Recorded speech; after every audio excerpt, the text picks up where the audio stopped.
Nigerian students, come here.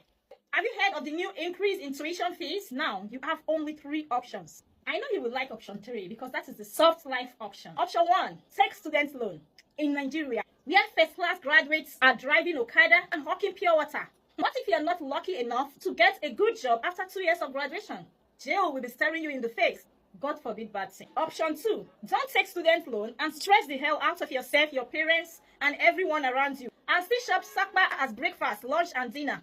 In the end, a good job is still not guaranteed. Option 3, soft life option. Stand up now and take charge of your life. Learn a high income scheme. Learn how you can get hired by international clients and companies who will pay you in foreign currencies. So you will earn in foreign currencies and spend in naira. So sweet. And then your school fees will be easy peasy. All you need is your smartphone internet connection and ability to follow instructions. So type your choice in the comment section. Let's see. Don't forget to like and follow for more